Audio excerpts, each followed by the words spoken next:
Okay, welcome back to another Ramda video. And in this video, we're going to talk about the functions construct and the function constructN. So they're essentially the same function, but one of them deals with constructors of classes that have or that are variadic, right? That take any number of arguments. And the other one deals with constructors that take a fixed number of arguments. So constructors that have a fixed arity and constructors that are variadic, that have any arity. But essentially, that's the point, right? They are wrappers around the constructors of classes, hence the name construct, right? So you use construct to create a function that you can invoke in order to construct instances of a class without having to explicitly use the new keyword, right? Because if you think about it, the new keyword, for example, doesn't really fit well into this notion of constructing a pipeline, for example, or let me put it this way, the new keyword doesn't compose, right? Because it's sort of this special syntax, whereas when you're composing stuff, you're just composing functions. But the new keyword is like a special keyword. It's not really a function, right? So it's not something that you can sort of pass around. But yeah, that's essentially the gist of sort of why we need construct and why we need constructN. But yeah, so let's start by jumping in here. I'll open up the file main.js that we've used before, and we'll just start by requiring Ramda as usual. So we'll require Ramda, and we'll just console log R just to see that we're all safe and sound, and we're successfully running a file, and we've sort of loaded Ramda. I'll just map a keystroke to running node on this particular file, and then we'll run it. Oh, sorry. I forgot about this, right? So that it's actually a terminal command that's being run, and not or so that it's delegated to the terminal and not that it's run within Vim. Sorry, this total details. Okay, and that works. We get the functions from Ramda, so it seems to be fine, right? So we've loaded Ramda. Okay. Let's think of a scenario when we would need to use construct and constructN, right? So we need to devise some kind of classes so that we have some kind of case. Actually, let me just pause and say this, right? Why would you mix classes and functions, right? Maybe you would, right? Maybe you're appreciating this sort of idea of taking the best of both worlds, so that you're sort of you're mixing object-oriented programming and functional programming. Actually, sometimes I do that as well when, for example, when working with randomness, for example. So I tend to construct a randomizer class that I seed with a seed, right? As in a seed for a randomizer, so that it generates predictably, or the same series of random numbers or pseudo-random numbers. And then I find that like the object-oriented paradigm is a very simple way of thinking about that thing that mutates over time, that randomizer that mutates over time every time you generate a new number from it. And that's an easy way of keeping track of this thing that mutates, because you can pass around this randomizer. But probably this is just because I haven't really understood monads fully. So if I did, I would probably just do that stuff within monads and stay within the functional paradigm. But anyways, that's kind of, in my mind, one way of thinking about the best of two worlds. Another way, or another reason you might want to use construct and constructN is, of course, then that you might be interacting with a library, or maybe your own old code, which was written in object-oriented style, right? Where you have classes. So you have to interact with it in terms of classes, unless you actually want to rewrite that code, which, again, like, it's a cost issue. So maybe you don't want to do that now, or maybe you don't want to do that ever, right? So there are sensible reasons for using construct and constructN, because we might be having to interact with classes. So let's think of a concrete example. So let's do something simple, right? Let's say that we have something like a full name, well, I can't spell, a full name class, right? And its constructor takes a, let's say, f name and an l name. And then we'll just assign the instance variables f name to the f name that was passed in, and l name to the l name that was passed in. So clearly I here mean first name and last name, right? So it's a class that wraps the idea of full name. And then let's say that we have a toString method, and this toString method essentially just returns, let's say this.l name, so the last name, and then a comma, and then this dot f name, so the first name, right? So let's just print this. So let's say let's assume we have a guy called John. Oops, sorry, and let's instantiate John. The instance variable John is a new yeah, so it's not really a person, but like a new full name that corresponds to John, where let's say the first name is John and the last name is Doe, right? Let's run that. Okay, then we can see, oh, actually, sorry, I must have made some kind of mistake. We're getting a full name. Oh, sorry, of course, because I'm actually logging the instance, right? We're logging the instance, and then of course we get the fact that it's a class, the fact that it's an instance of type full name, where the instance variable f name is equal to John and the L name is equal to Doe. So maybe actually I should print it that way. What I was thinking about doing was rather this, right? I wanted to say, let's run toString, because then you would get this, Doe, comma, John. But actually, maybe this, yeah, maybe it's actually more clear. We'll see. I mean, I'll avoid doing this toString thing now, and we'll just say John like this, right? Because it was actually pretty helpful to get this information. So we can see then that we have an instance of type full name where the instance variable f name is equal to John and the instance variable L name is equal to Doe, right? All sensible, okay. Now let's say, oh, I was about to move into the variadic land, but let's not do that first. Let's now talk about construct, okay? So the point is that this piece here, this doesn't really compose, right? Because remember, functional composition is kind of about delaying creation in some sense, right? It's like you're saying, I have this composition of a set of functions or a series of functions, and I don't know yet what I want to apply it to, right? So in this case, it's John and Doe. Like I know that I want to do, I know that I want to construct something of type full name, but I don't actually know from which variables yet, right? And actually, let me just add an aside, right? If we were in the language Ruby, think about it. In Ruby, the constructors are actually instance methods. So, or no, sorry, they are class methods on classes, right? But classes are instances in Ruby. But anyways, so then you would say something like this: full name dot new, and then you would pass John, and then you would pass Doe, right? That would be in Ruby. And the reason I bring that up is that new here is essentially then just a method, right? It's just essentially just a message that you're sending to the object full name, where the object full name happens to be a class, right? So it's more in the lines of like true object orientation, where everything is a method. But in JavaScript, new is like this special keyword, right?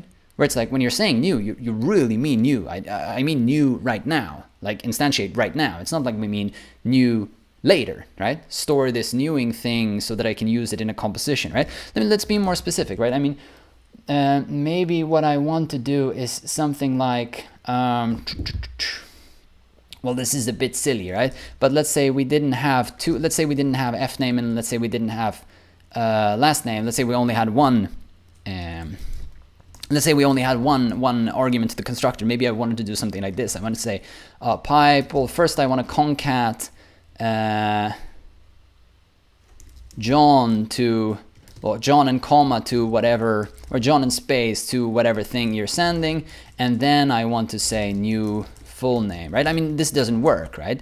But I want to use the full name. It's like I want to do a bunch of things here, right? Above here, like do a thing and then do another thing and then do another thing before I pass all of those things to full name. Actually, sorry, maybe this makes a lot more sense. Maybe what I want to say is I want to say something like capitalize, right? Or ensure that, what is that, title case or something like that, right? Like ensure that the first letters are capitalized. So maybe that's something that I want to do first, or maybe ensure, or like sanitize, right? Like maybe I want to say that, like, if somebody, instead of putting John, puts like John star star star and then like all of these strange symbols, we want to strip them out, or like if you have tons of spaces, you want to trim them out, right? So maybe that's sanitize, or maybe you would just put trim here or something like that. So there are a number of transformations that we want to do to the input data before we pass it to full name, right? Then that makes sense. That's like a valid reason for why you would want to want to pass the values that you want to pass to the constructor later, you want to pass those through a number of transformations first, and then you want to pass them through the constructor, right? So you can't do this with new, right? So what we have to do is we have to construct some kind of new function. Let's say that we call it make full name, right? And the question is then, how do we construct this function make full name, right? And that's why we use construct. So we say, let's say const make full name, right? So let's construct this function. And how do we do that? We say R.construct, and we simply say construct using the class full name, right? Kind of simple, right? We're just saying, okay, I want to have a function called make full name, and this function is going to be the construction of things of type full name. So full name is the class, and whenever I call make full name, I will essentially I will essentially construct an instance of full name and pass whatever I passed to make full name to the constructor of the class full name. Right? Maybe this sounds a bit stupid, but I think you kind of see what I mean. And the difference between the variadic and the non-variadic, so the variadic being the one called constructN, which isn't actually variadic, but it's a way of dealing with variadic functions, is that the number of arguments that you have to pass in order for make full name to be fully applied, right, and not partially applied, is the same number of arguments as the class full name has. And you could probably check the length of that somehow. I'm not actually entirely sure of how to do that, but maybe we could actually let's just quickly dive into dive into the code here and see if we can actually somehow quickly see how they check the length, because somewhere here they should be checking the length, I guess, right? Because somewhere they say, yeah, fn.length. So what is fn? Fn here, function construct curry 1. Yeah, I shouldn't spend your time in trying to understand this right now, but let's just... Construct is construct fn. Ah, sorry. Okay, so maybe it's just as simple as... oh, sorry, I can't check it like that. Let's see.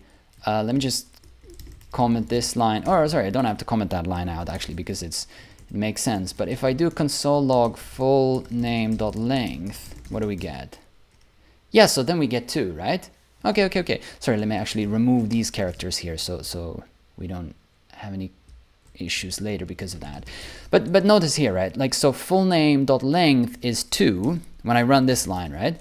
Or when we look at that line when we run the whole file, you can see we get 2, and that's because the constructor of the class full name takes 2 arguments, so the length of full name is 2. So that's how they know that in order to fully apply, I'm not sure if fully apply is like a proper term used in functional programming, but I'm thinking of it as in like the opposite of partially applying. In order to fully apply the constructor of full name, you need to pass 2 arguments, right? And Ramda is able to know that by checking the length of the class. So let's close this, and we're back here into the Ramda docs.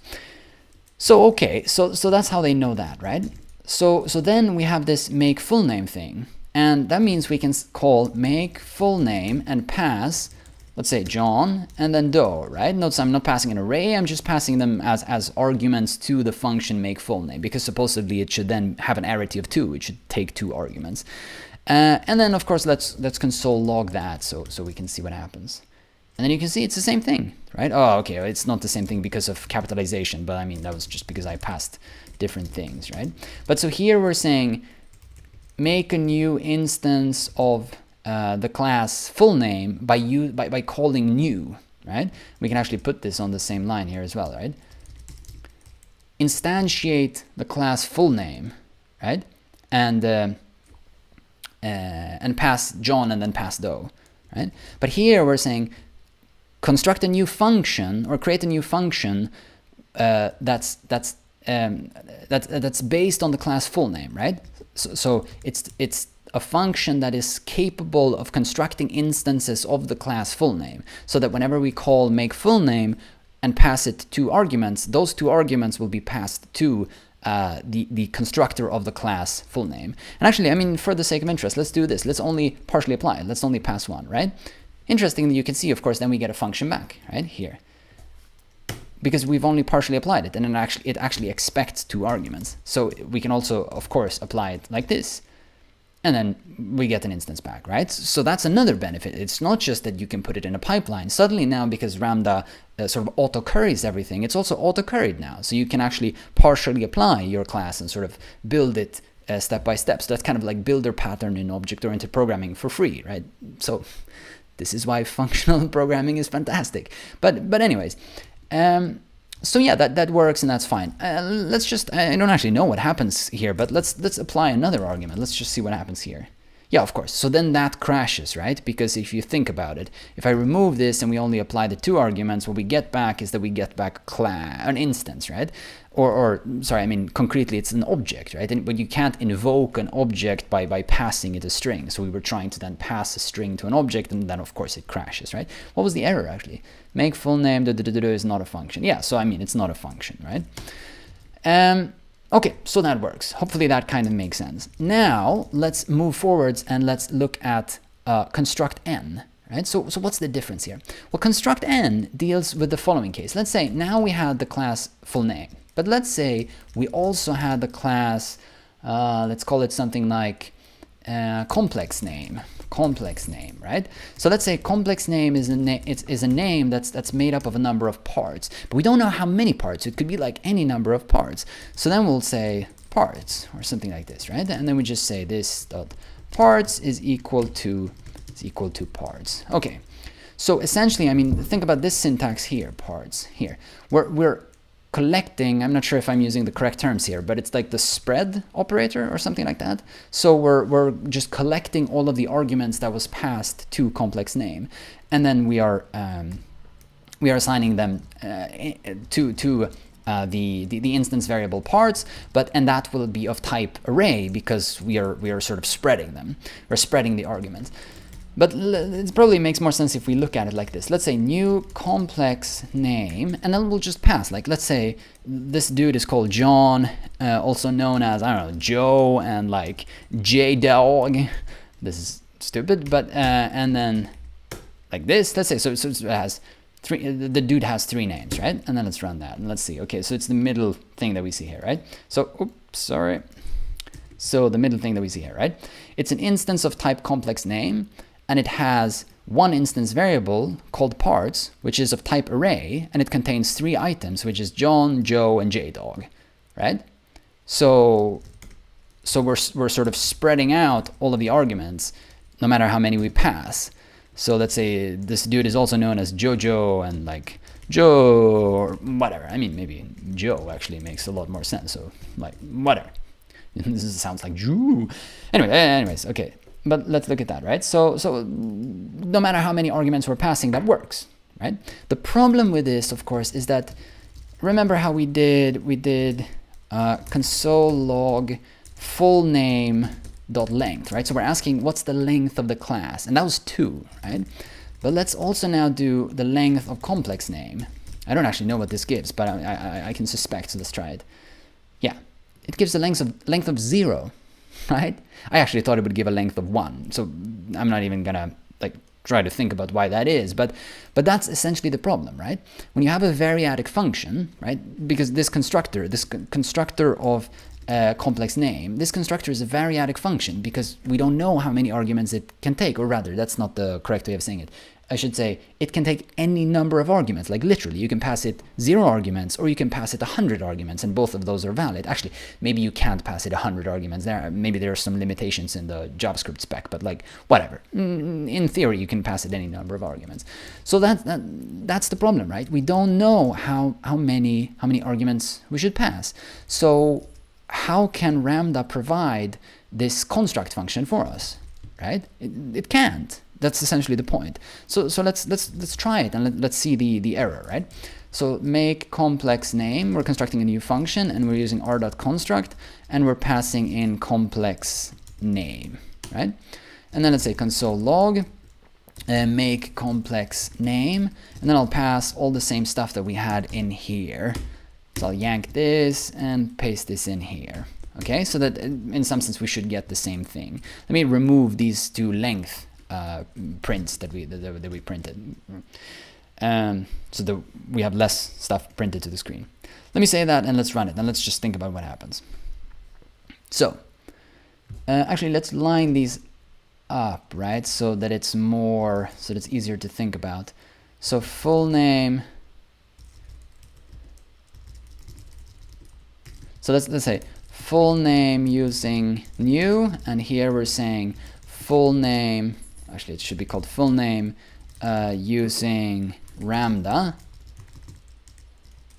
This is full name using new, and here we say complex name using new, and here it's complex name using Ramda, right? So that's easier to see whether they are the same thing or not, right? So you can see, first we have this, we're printing full name by using the new keyword, and then we're printing full name using Ramda's construct function.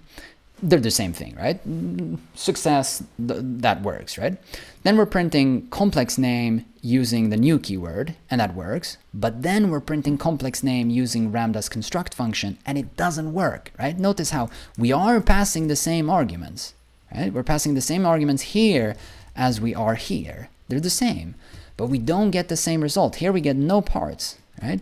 And that's exactly because of what we said now, that the length of the constructor of the complex name class is actually 0. So Ramda can't know when we've fully applied the function. It can't know, right? Like, it assumes there's nothing to do here, right? Because if we pass it, think about it, like from a currying or from a partial application point of view, right? If you pass it, like let's say concrete arguments, right? Let's say if we pass it this first argument, John, should it say, I'm now done, I'll now return you the object? Or should it say, I'm not done, I'll give you back a function so that you can provide the next argument? Because if it does that, then what if we pass Joe, right, the next argument? Should it then return a function, or should it then say, we're done, here's the object? And if it returns a function, maybe we pass another one, and then we have the same problem, and then the same problem, and then the same problem. So like, auto-currying and variadic functions do not mix well, right? If I'm not mistaken, please correct me in the comments if you know otherwise. But if I'm not mistaken, my understanding is that it's simply not possible theoretically, right? You can't have an auto-curried variadic function, because when is it fully applied, right? It's always like, you could always say, well, you could have another argument, and then you could have another argument, and so forth. Anyways. So that's the reason for the existence of the function constructN. So what we can do is that we can turn this variadic function into a function with a fixed arity. So we can say, I want to have a function called makeComplexName, and I want to say, I want to be able to construct instances of it that will take, let's see, 1, 2, 3, 4, 5 arguments. I'll say 5, and then I'll pass complex name. And now we actually get the same thing, right? This thing is the same thing as this thing. So here we're using the new keyword, and here we're using constructN. And that works, right? The drawback of this is, of course, that we're fixing the number of arguments. So if I say 3 here, for example, even though we're down here passing 5 arguments, I'm still actually only getting an instance with the first 3 arguments, and the rest of them are ignored, right? Because variadic functions, right? Because Ramda can't possibly know that the function supports more arguments. So it's essentially just saying, well, you said you're going to pass 3 arguments, so I'm expecting you to pass 3 arguments. And also, if we think about it from that perspective, if I say I'm expecting 5 arguments, but I'm only passing 3, right? What happens? Well, then we haven't fully applied the function. We've only partially applied it. So then we get back a function, because we get back a function that's expecting the remaining 2 arguments. So here's the 4th argument, and then the, let's say, 5th argument. So if we do that, then we get back the final object, but not until we've actually supplied all of the arguments, right? And that's the reason why we have this number. So let's just go back to this style here. So that's why we have this 5 here. It specifies the number of arguments that we want to be able to pass in order for this function to be fully applied, right? It defines the arity of the function that we're producing, that we here called makeComplexName, that we're producing by using the function constructN, right? So hopefully that makes sense. And of course you can use constructN even on something which is not variadic. It's just maybe not necessarily a sensible thing to do all the time, right? I mean, probably its main use case is variadic functions. Whoops, sorry, my cat is messing with my microphone. Okay, so before we wrap this up, let's just read the two definitions here. So let's look at the type definition and let's look at the documentation of construct and constructN. So let's start here with construct. So construct wraps a constructor function inside a curried function that can be called with the same arguments and return the same type. What do they mean? Can be called with the same? Okay, they mean same as in the same as the constructor, right? So you can pass whatever you can pass to the constructor, you can also pass to the function that was constructed by passing the class to the function construct, right? So when Ramda has given you a new function, which whoops, sorry, my cat is programming. Sorry about that.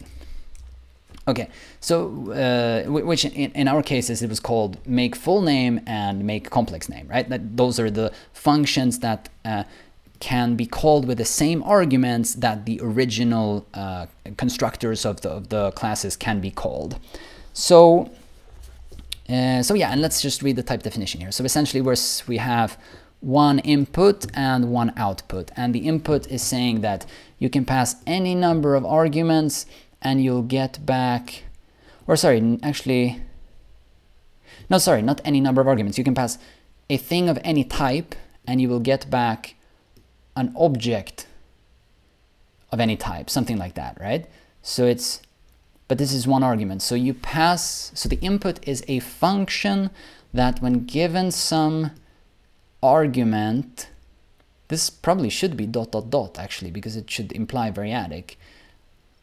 Yeah, so maybe I'm misreading their documentation, or maybe there are some slight inconsistencies between the different examples, because sometimes they're using star, like star ... notation to imply variadic. But yeah, anyways. So essentially this is the constructor, right? Like this is the constructor of a class. So that would be full name or complex name, because it's something that when given some arguments yields an object. So it's a constructor of objects. And so that's the first argument. That's essentially the argument that we pass to, or sorry, that's not the first argument. That's the argument that we pass to construct. And then if we pass that to construct, what we get back is that we get back a, let's see, essentially something which has exactly the same signature. Something which, when given any